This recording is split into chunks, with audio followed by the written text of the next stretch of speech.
Rowland Shawn and Kimberly Bright had never spoken, yet the moment their eyes met in the bustling streets of Chicago, it felt like an invisible thread had pulled them into the same orbit. "Hi family, I need you to please help subscribe and watch my video to the end. Please remember to subscribe to my channel. Let us continue." Rowland Shawn, 37, billionaire tech founder, calm, polite, quietly powerful, moved through the crowd like a man who belonged everywhere yet nowhere at once. There was no flashy suit, no expensive car drawing attention. Just a measured stride, a gaze that noticed the world in detail others ignored, and a rare intensity that made people instinctively give him space. Kimberly Bright, 28, observant, quietly bold, was juggling a stack of books she had picked for a customer while navigating the crowded sidewalk.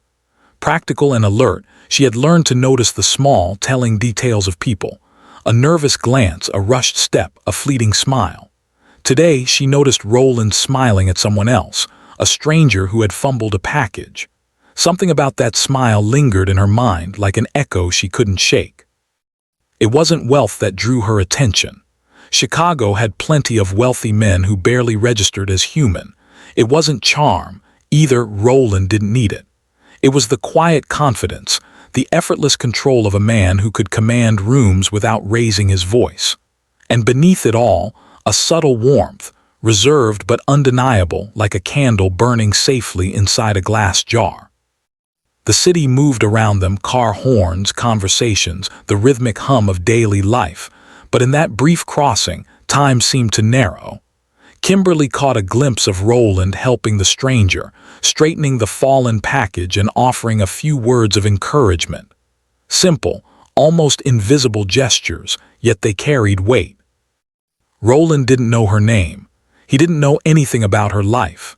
Yet Kimberly felt something shift inside her, a pull she couldn't explain.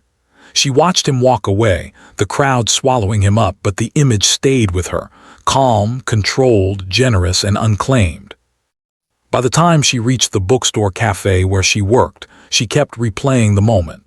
Her pulse quickened not because she thought she could have him, she didn't even know his name yet, but because she sensed a story in him, a depth hidden beneath the ordinary acts of the day.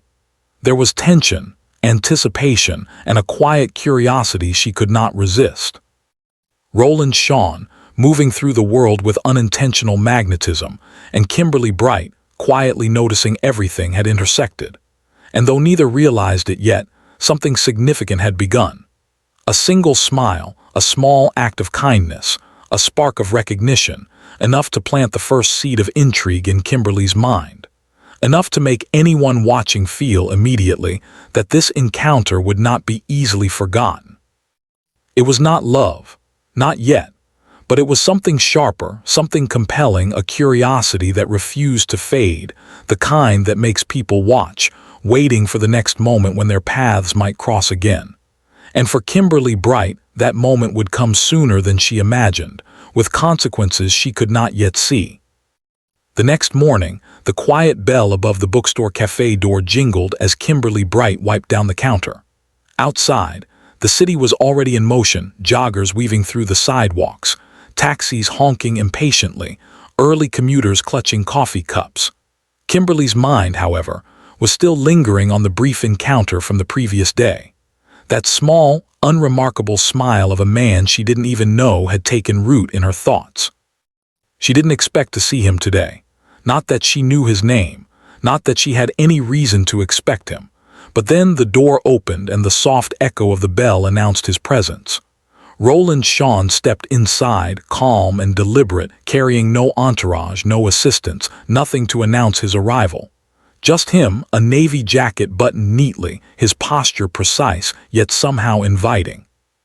For a heartbeat, Kimberly froze. She kept her hands on the counter, pretending to straighten a stack of napkins, though her pulse betrayed her composure. Rowland's gaze swept across the cafe, pausing briefly on her before he walked toward the book section by the window. He moved with an ease that made it seem like he owned no one's attention but his own, yet it felt like every quiet action he made somehow touched the people around him. He picked up a copy of The Great Alone, a novel Kimberly had recommended to a customer the previous week. His fingers lingered over the spine, thoughtful, deliberate. Then he turned toward the counter, book in hand, and for the first time addressed her directly. "You recommended this last week. I decided to try it." Her pulse quickened. Did he remember her, specifically her? Or was this just a coincidence, a random act of someone who wandered through the same bookstore frequently? The question clawed at her attention. Suspense wrapped the air in the quiet cafe. Every regular customer and cashier seemed unaware, but Kimberly felt it sharply, like a thread taut and ready to snap. Rowland waited patiently for her to scan the book. There was no rush in his movements, no impatience, no expectation beyond the ordinary transaction. Yet Kimberly could not shake the sense that this calm attention carried meaning. Small gestures he had done yesterday, gestures that could have been generic, now seemed connected in a subtle, invisible pattern. As he moved to a table by the window, Kimberly found herself watching him arrange the book beside his coffee cup with meticulous care, aligning them perfectly, his posture relaxed yet purposeful. She noticed how his eyes occasionally drifted toward the entrance, scanning with quiet awareness, not just of the space but of the people inhabiting it. There was a patience in him that felt almost intimate, like he existed on a plane slightly removed from the chaos, yet acutely aware of its details. Kimberly's curiosity became a tether, drawing her attention like gravity toward him. She did not approach, did not speak, but she lingered behind the counter, noting his presence, cataloging the nuances, the subtle incline of his shoulders, the precise movements of his hands, the faint line of concentration between his brows. Each detail fed the pattern her mind was already beginning to build, a pattern where ordinary gestures carried extraordinary meaning. For a moment, the cafe felt suspended in time. The city beyond the glass walls buzzed and roared, but within, there was a tension charged with possibilities, fragile and unspoken. Kimberly could not tell if she was imagining the connection, or if there truly was something in his attention reserved, however subtly, just for her. When Rowland finally glanced her way, offering a brief, polite nod before returning to his book, Kimberly felt her stomach tighten with a mixture of intrigue and uncertainty. The seed planted yesterday had begun to grow roots. Something compelling, intangible, was threading its way through the ordinary day. Something that made her want to be there, to notice, to exist quietly within the orbit of a man who had no idea the gravity he exerted on her heart. And somewhere in that quiet, suspended moment, Kimberly realized that the thread wasn't going to loosen anytime soon. She was drawn in. Curiosity had grown into attention. Attention was budding into fascination. And she did not yet know how dangerous it could feel to be captivated by a man who had no idea she existed in any meaningful way. The following week, Kimberly found herself unconsciously timing her breaks to coincide with Rowland Shawn's visits. She told herself it was coincidence, practicality even, yet her awareness of him had become acute, every small movement magnified in her mind. The line between ordinary attention and something more had blurred, and she could feel it threading through her days like a subtle, irresistible pulse. Rowland's behavior remained unchanged, polite, deliberate, considerate. He never lingered unnecessarily, never engaged in small talk beyond the essentials, never made a move that could be considered flirtatious. And yet, the way he navigated the cafe, waiting patiently when the line formed, allowing her to finish helping another customer before ordering, choosing a table with just enough light to read comfortably. Every detail felt carefully measured, almost as if he were performing these acts for her awareness alone. Kimberly's heart responded in ways she hadn't expected. She caught herself adjusting her posture as he entered, smoothing the collar of her blouse, straightening her hair. She felt tension in her chest she couldn't rationalize. These were ordinary acts from a man who treated everyone with the same politeness, yet to her, each gesture seemed personalized, imbued with a significance that was entirely her own. The twist, the element that made this dangerous, was that Rowland had no intention beyond courtesy. He did not know the effect he had on her. He had no desire to impress her, no hidden agenda, no subtle romantic signal beyond the natural decency of his character. But Kimberly's mind wove meaning from the emptiness, spun patterns from routine actions, and began interpreting these small attentions as signals meant for her alone. One afternoon, he allowed her to recommend the book he should read next, not just once but twice, asking detailed questions about plot points, characters, the nuances of the author's style. To any observer, it would have been a conversation about literature, polite, thoughtful, normal. But to Kimberly, it felt intimate. He was seeking her opinion, valuing her insight, and in her mind that had a weight far beyond its reality. Another time, when the cafe became unexpectedly crowded, Rowland shifted his position, subtly stepping aside to let her move freely behind the counter. A small courtesy, easily overlooked, yet Kimberly felt a flutter, a recognition in her chest that his attention was different from the mundane kindnesses of the world. The tension of possibility coiled in her stomach. Every act, every glance, every careful movement seemed to whisper potential, although in truth, it was merely civility extended naturally. Her thoughts became a private theater, replaying each encounter, analyzing every tilt of his head, every smile offered to strangers but registered by her in full. She noticed the way his eyes lingered on a book display before selecting his choice, how he adjusted the pages with meticulous care, how he carried himself with a quiet strength that suggested command without arrogance. Each observation reinforced her growing fascination. And yet beneath her intrigue, a subtle shadow of doubt flickered. Could she be misreading this? Could all this attention mean nothing beyond polite human decency? Suspense tightened around her chest every time he entered, her imagination stretching the truth into something more intoxicating, more dangerous. It was thrilling. It was disorienting. It was entirely unbalanced, and she could not stop herself from leaning into it. Rowland remained perfectly oblivious to her growing attachment. He engaged as he always did, polite, methodical, and unassuming. He was unaware that his ordinary kindness had been transformed into a private romance she carried silently within her heart. To Kimberly, this was no longer about books or coffee. It was about him, and the fragile, thrilling possibility that perhaps he felt something beyond what was visible.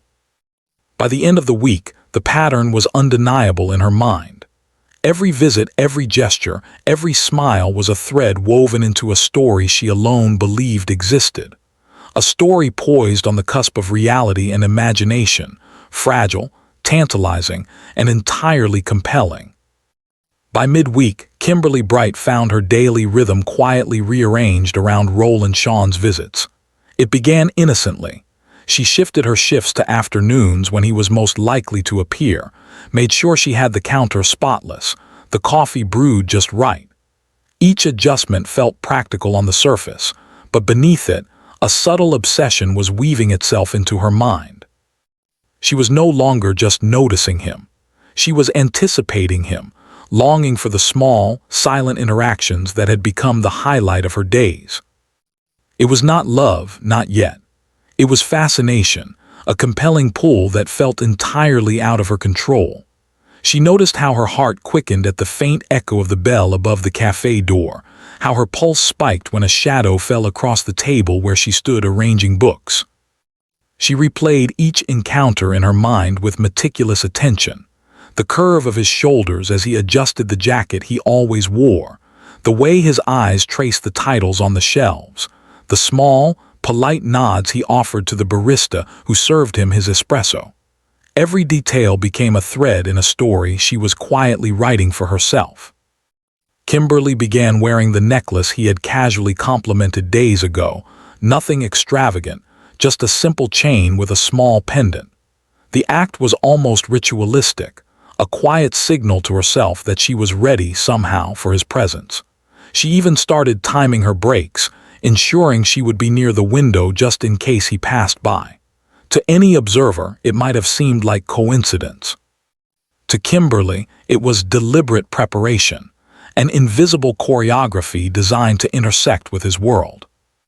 Suspense wrapped her days in tension. Each time she approached the counter, anticipating his entrance, she felt a thrill that bordered on fear. She knew she was building a fantasy on signals that were never meant to be romantic, yet the imagination of possibility was intoxicating. It was as if every polite act he extended to her, every brief smile, every moment of consideration was an invitation, an unspoken acknowledgement that existed only in her mind. Yet, even as she rearranged her world around him, doubt began to flicker in the quiet corners of her thoughts. Was she misinterpreting his attention? Was she reading significance into gestures that were nothing more than civility? She could not silence the questions, but she brushed them aside, too drawn to the pull of anticipation to stop herself from imagining the intimacy that did not exist. Kimberly's internal world became a private theater. In it, she and Rowland shared conversations that never happened, moments of connection that were only in her imagination. Each time he entered the cafe, she read meaning into his posture, the tilt of his head, the faintest smile that he offered to everyone, yet to her seemed personal. The tension of possibility hung over every interaction like a fragile glass, beautiful, but ready to shatter if reality intruded. She began noticing patterns where there were none. He always ordered the same coffee, chose the same window seat, lingered over books the way she suggested. To anyone else, it would have been routine. To Kimberly, it was evidence of attention, consideration, perhaps even unacknowledged affection. Every encounter fueled the story she was crafting in her mind, a story built on quiet gestures, subtle courtesies, and the fragile hope that there might be more beneath the surface than he ever revealed. By the end of the week, Kimberly realized she was no longer merely observing him. She was invested. Every visit of his, every small act of politeness, became a cornerstone in the narrative she was building. She had woven a delicate tapestry of imagination around him, a private world in which he was more than the quiet, courteous man she glimpsed. She was aware of the fragility of her fantasy, yet she could not stop herself from leaning in, anticipating the next thread, the next moment, the next smile that would make her heart race. In the quiet of the bookstore cafe, beneath the soft hum of early afternoon patrons, Kimberly Bright was building a world entirely her own. A world in which Rowland Shawn mattered more than anyone else, and the invisible pull between them, however imagined, was powerful enough to shape her every thought. By the start of the next week, Kimberly Bright's days had begun to revolve around anticipation. She no longer merely adjusted her shifts, she anticipated, analyzed, and interpreted Rowland Shawn's every visit. Each entrance of his into the cafe carried weight she could feel in her chest before her eyes even caught his silhouette. It was subtle, almost invisible to the casual observer, but it was there, a tension, a pull that she could neither name nor resist. Kimberly began speaking in half-truths to her friends about him, never revealing the depth of her internal fascination. "He treats me differently," she would say casually, masking the racing thoughts behind a small smile. Her friends, perceptive yet unaware of the nuances, would exchange glances, sensing something unspoken and sometimes teasing her lightly, but she brushed it off with a practiced nonchalance. The thrill of secrecy, the unacknowledged fixation, heightened the suspense in her daily life. Her coworkers, however, began to notice subtle changes. Her focus wavered when Rowland entered the cafe. A slightly delayed smile, a longer pause while handing a cup, the way her eyes unconsciously followed him to the window seat, small indicators of a mind half elsewhere. And yet, there was no dramatic collapse, no overt distraction. She was careful, steady, maintaining the appearance of routine while her imagination spiraled quietly beneath the surface. Rowland, as always, remained unaware. He moved through the cafe with calm courtesy, polite to everyone, engaged in routine interactions that he treated with equal attention. To him, Kimberly was simply another attentive, capable employee, nothing more. His life continued unperturbed, every polite gesture and small act of attention unintentional, unremarkable. But in Kimberly's mind, every detail became significant, each ordinary courtesy magnified into a sign of potential connection. The tension for Kimberly came not from him, but from herself. She found herself analyzing his every choice, wondering what each act meant, constructing possibilities that did not exist. When he lingered a moment longer at the window, adjusting a book, she read it as deliberate attention. When he offered a polite nod to a passing customer before acknowledging her, she interpreted it as nuanced communication, as though the world were a stage and she was the only one who noticed his subtle cues. Her obsession was not reckless, nor was it obvious. It was quiet, contained, yet persistent, a slow burn that fed on anticipation, fueled by her imagination and desire for significance. Each visit became an event in its own right, a private drama unfolding in her mind. The narrative she was building felt real, even as the world outside continued normally, oblivious to the tension quietly wrapping her days. Every encounter intensified the suspense. She began counting the minutes until his next visit, watching the door anxiously, anticipating the slight brush of interaction that she alone deemed meaningful. And with each moment, the tension grew. The reader, the audience, senses her internal struggle, the magnetic pull of fantasy against the reality of his oblivion. By the week's end, Kimberly realized she had crossed an invisible line. What had started as casual attention and quiet fascination had deepened into emotional investment. She cared far more than she admitted, far more than was rational, and yet she could not disentangle herself from the subtle tension that defined her every interaction with him. She had built a fragile, invisible web around Rowland Shawn, a web spun entirely from imagined signals, and it held her fast. The danger of this tension was that it felt exhilarating. It made her alert, alive, and unreasonably hopeful, but it also made her vulnerable. Suspense hung in the air like a whisper. Every interaction could affirm her fantasy or begin its quiet unraveling. And Kimberly, now fully caught in her own anticipation, had no choice but to continue navigating it, one measured gesture at a time. Saturday morning arrived with an unusual quiet in the cafe. Kimberly Bright arrived early, eager for the familiar rhythm of Rowland Shawn's visits. The city outside moved with its usual pace, but inside, her anticipation felt like a taut wire stretched across the room. She checked the counter, lined up the books, and brewed the first pot of coffee, her heart secretly counting every tick of the clock. He didn't come. Minutes stretched into an hour.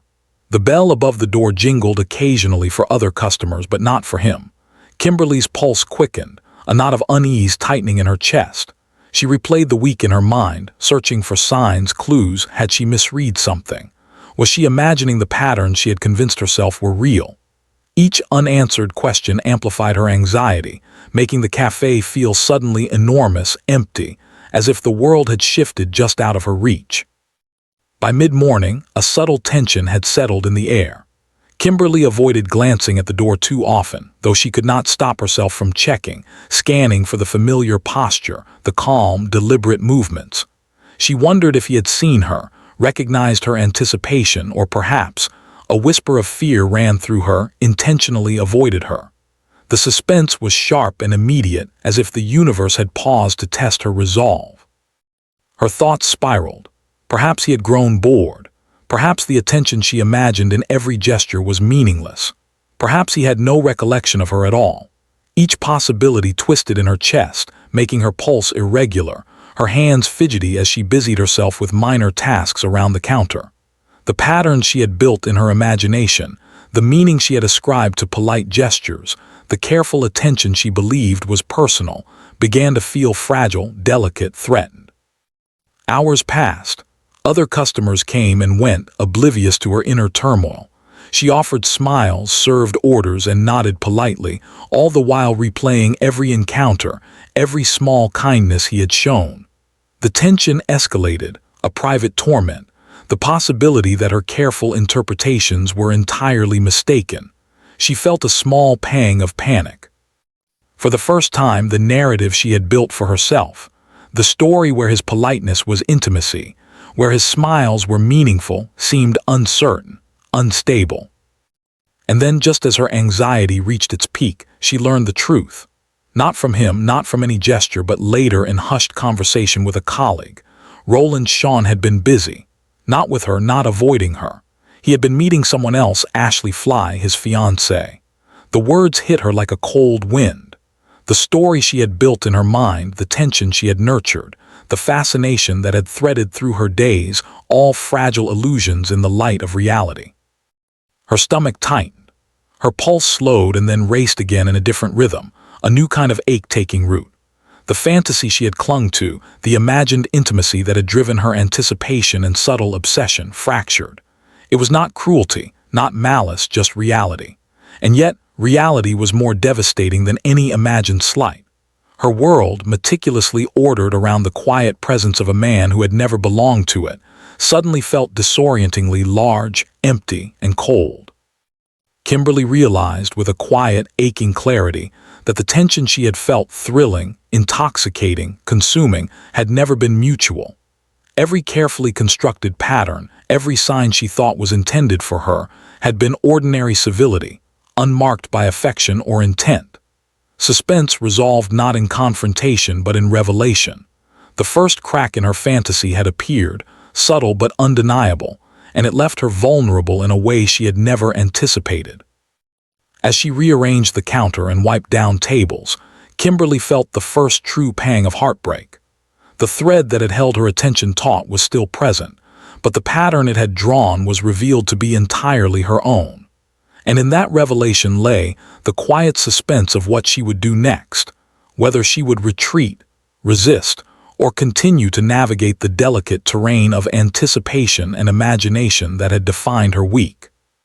The next morning, the bell above the cafe door jingled with its usual soft chime, but Kimberly Bright's hands trembled slightly as she wiped the counter. She had anticipated Rowland Shawn's visit for days. Now, after the revelation of his fiancée, anticipation carried a knot of dread. Every footstep outside made her chest tighten. Every shadow cast across the floor made her heart lurch. He entered, as usual, calm, composed, and effortlessly magnetic. But he wasn't alone. Kimberly froze mid-motion as a second figure followed him, Ashley Fly. Confident, relaxed, her presence commanding without arrogance, Ashley moved with the ease of someone completely at home in the world. Kimberly's mind froze for a moment, unable to process the sight. The private narrative she had spent days crafting, where every polite gesture, every smile, every ordinary act had been laden with imagined meaning, all of it crashed into reality. Rowland walked to the counter, holding the door open just enough for Ashley to follow. He greeted Kimberly with the same calm courtesy he always did, polite, measured, intentional only in ordinary kindness. "Kimberly," he said, his tone neutral, acknowledging her without hesitation. And then in a casual, almost offhand manner, he introduced Ashley. "This is my fiancée, Ashley," he said. Kimberly's breath caught. The words themselves were ordinary, almost conversational, yet they landed with seismic impact in her chest. Time seemed to slow. Her pulse raced, and the world narrowed to the two figures standing calmly in front of her. Ashley's warm smile and the quiet confidence she radiated only intensified the dissonance in Kimberly's mind.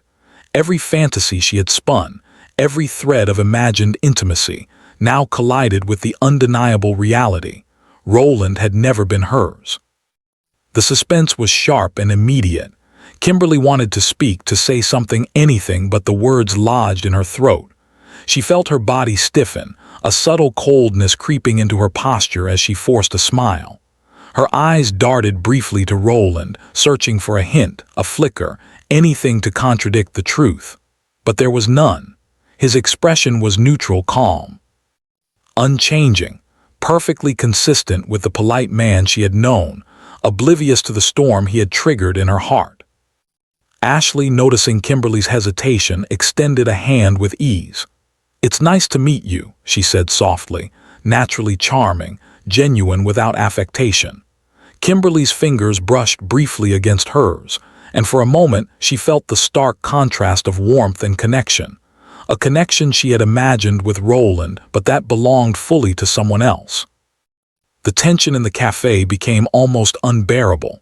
Kimberly moved mechanically, fulfilling her role behind the counter while her mind replayed the last week in vivid detail. Every smile she had interpreted, every polite nod, every measured gesture, none of it had been personal. It had never been romantic. Rowland's attentions were the attentions of a considerate, civilized man, and she had read them as something they were not. Rowland, completely unaware of the storm brewing in her mind, carried on as if nothing had changed. He ordered his coffee, selected a book from the table Kimberly had arranged, and exchanged a few polite words with Ashley. Kimberly watched the quiet intimacy between the two of them, subtle gestures of familiarity, small touches, easy laughter. It was ordinary, natural, entirely real, and entirely devastating to the delicate fantasy she had built. By the time they settled near the window, Kimberly realized with a painful clarity that her narrative, carefully imagined, meticulously constructed, had no place in his reality. The suspense of anticipation, the thrill of imagined connection, the intoxicating pull of subtle gestures, all of it had been hers alone. And in that realization, the first true ache of heartbreak began to settle deep in her chest.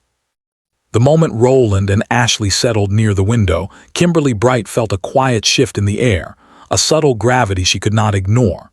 The cafe, once familiar and safe, now seemed layered with tension. Each sip of coffee felt heavier, each smile she forced to customers felt strained. She moved with practiced efficiency, arranging books and wiping counters, but her hands were tense, her movements slightly too deliberate. Every glance toward Rowland and Ashley reminded her of the reality she had avoided for so long. She had been reading gestures that were never meant for her, weaving fantasies where none existed. The fallout began quietly, almost imperceptibly. Kimberly found herself avoiding his eyes when he glanced her way, turning her attention to trivial tasks with exaggerated focus. The internal turbulence, disappointment, heartbreak, and frustration settled in her chest like an uninvited guest. She felt the sting of betrayal, not from his actions, but from the illusions she had built on small, ordinary kindnesses. Each polite nod, each attentive question, each gentle smile now cut through her like a sharpened edge. Rowland, for his part, noticed the subtle change immediately. The light in her eyes dimmed when he spoke. Her smile no longer carried the warmth he had once glimpsed. He assumed she was simply tired, distracted, or preoccupied with work, never realizing that the tension stemmed from a shattered perception, a private heartbreak she carried silently. The suspense of misunderstanding hung between them like an invisible wall, unspoken, heavy, and suffocating. Kimberly retreated into herself, her interactions mechanical. She avoided the counter when she could, spoke in clipped, neutral tones, and maintained a careful distance from Rowland, all while maintaining the professional composure expected of her. The fantasy she had cherished, the small, imagined intimacy, the quiet connection she believed existed, now felt painful in its absence. Each ordinary encounter with him was a reminder that her heart had invested where none had been invited. Ashley, unaware of Kimberly's private turmoil, moved through the cafe naturally, her presence confident yet unobtrusive. The subtle gestures she shared with Rowland, a shared smile, a brief touch on his arm, a whisper of conversation, were ordinary to them but unbearable to Kimberly. The contrast between imagination and reality became impossible to ignore. Every ordinary interaction between Rowland and Ashley underscored the chasm between what Kimberly believed and what was true. The tension escalated as the morning progressed. Kimberly's coworkers noticed her distraction, whispering small observations under their breath, sensing the emotional storm she was navigating silently. Kimberly caught herself longing for the ordinary thrill of anticipation that Rowland's presence had once provided, but it was now tainted, replaced by the ache of realization. Her previous excitement, her fascination, her investment, all had shifted into a complex blend of sadness and self-awareness. By mid-morning, the cafe's rhythm had become a stage for her internal drama. Each glance Rowland cast in her direction carried weight she refused to acknowledge aloud. Every laugh shared between him and Ashley became a private reminder of her misinterpretation. Suspense lingered in the air, not from external events, but from the fragile tension of unspoken emotions, unfulfilled fantasies, and the painful reality of seeing the person she admired most connected to someone else. Kimberly realized that her world, meticulously organized around anticipation and subtle hope, was unraveling. The private story she had authored in her mind, spun from ordinary acts of kindness, had collided with reality, leaving her to navigate the aftermath. A quiet, painful awareness that fascination and fantasy could feel like love, and that sometimes the story we believe in is ours alone to hold. That evening, long after the cafe had emptied, Kimberly Bright remained behind, perched on a stool near the counter, her hands loosely folded over the worn wood. The soft hum of the refrigerator and the faint click of the espresso machine's auto shutoff were the only sounds filling the space. For the first time in days, she allowed herself to breathe, to slow the rapid pulse of anticipation and tension that had dominated her every thought since Rowland Shawn's fiancé had appeared. The week's encounters, her carefully constructed fantasies, and the delicate suspense that had threaded through her days now unraveled in her mind. She traced back each interaction, each polite gesture, each measured smile, and recognized them for what they truly were: ordinary acts of human kindness, devoid of romantic intent. The umbrella he had lent on a rainy morning, the book recommendations, the gentle nods, the patient waiting, all small, considerate behaviors that she had read as personal signs of interest. Each memory, once bright with imagined significance, now held the quiet sting of realization. Kimberly allowed herself a small, bitter smile.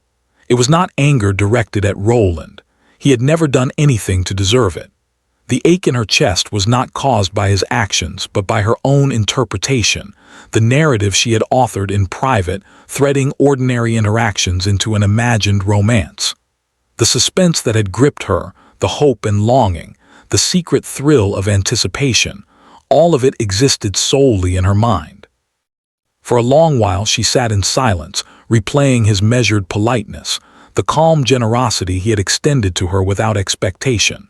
She recognized the subtle beauty in his character, the quiet strength, the thoughtfulness, the consistency. These qualities had drawn her in, yes, but she understood now that fascination had carried her beyond reality. Her admiration had been real, but the story she had built around it had been entirely of her own making. And yet, even as the heartbreak settled in her chest, a surprising sense of clarity emerged. She realized that this experience, though painful, had shown her something important: the difference between kindness and love, between attention and affection, between fantasy and reality. The suspense, the emotional tension, and the heartbreak were not wasted. They had taught her to see clearly, to recognize the fragile threads of imagination that can masquerade as connection, and to honor the truth even when it stung. She thought of Rowland and Ashley walking side by side earlier that day, their quiet intimacy natural and unforced.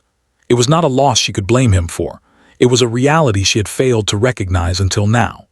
Kimberly felt a flicker of something new: acceptance.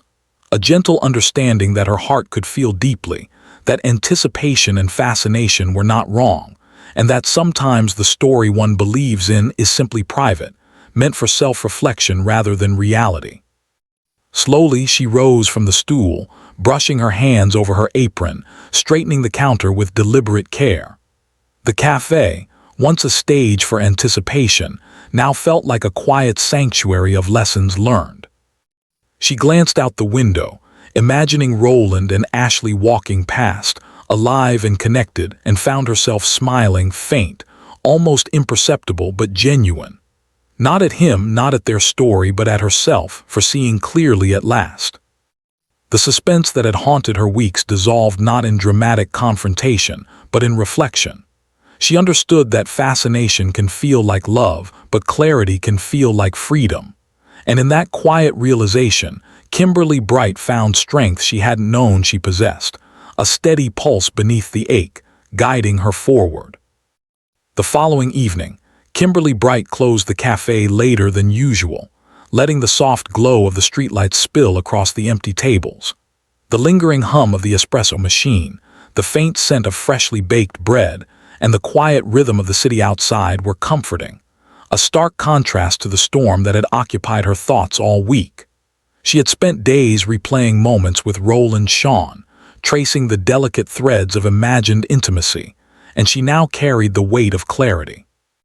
The tension that had gripped her, the quiet suspense, the fascination, all had shifted into something steadier, quieter, yet equally potent: understanding. Outside, the air was crisp, carrying the distant chatter of pedestrians, the occasional laughter of friends passing by, and the soft echo of footsteps on the pavement. Kimberly's gaze lingered on the glass doors, anticipating nothing this time. She had relinquished hope for a narrative that had never existed, allowing herself instead to simply observe, to witness life continuing beyond her private illusions. And then she saw them, Rowland and Ashley, walking together down the sidewalk, their conversation easy, punctuated by occasional laughter that reached even the interior of the cafe. They were real, alive, and connected in a way that required no imagination. Kimberly felt the familiar pang of longing but tempered it with a surprising clarity. There was no bitterness, no jealousy, only recognition. She had been drawn to Rowland not for possession or expectation, but for admiration. She had loved the idea she had built around him, but now she understood the difference between imagination and reality. Her chest ached, yes, but it was accompanied by an unexpected warmth, a gentle satisfaction that she could witness their connection without desire or regret. She realized that fascination and fantasy could feel as intense as love, but reality has its own rhythm, often more subtle, sometimes more painful, yet always undeniable. She smiled faintly, not at him, not at Ashley, but at herself. At the resilience she had discovered, at the lessons learned in quiet observation, and at the strength she had cultivated in the weeks of anticipation, tension, and heartbreak. Kimberly straightened her posture, feeling the soft weight of her own presence as she gathered her belongings. The cafe, once a stage for longing and private suspense, had become a space for reflection and personal growth. She stepped outside, inhaling the evening air, and felt grounded in the moment. The city lights flickered across the pavement, and the night felt expansive, full of possibility. As she walked past Rowland and Ashley, maintaining a respectful distance, she carried no illusions. There was no longing to intervene, no desire to reclaim a story that had never been hers. She simply acknowledged the reality of their lives, the quiet grace of their connection, and the knowledge that sometimes the story we believe in exists only for ourselves. It was bittersweet, yes, but it was honest. Kimberly felt her heart steady, her mind clear, and her spirit lighter. She had learned to discern between kindness and love, between attention and affection, between fantasy and reality. And in that recognition, she found a subtle joy, the freedom to admire without expectation, to appreciate without attachment, and to move forward with a sense of quiet, unshakable strength.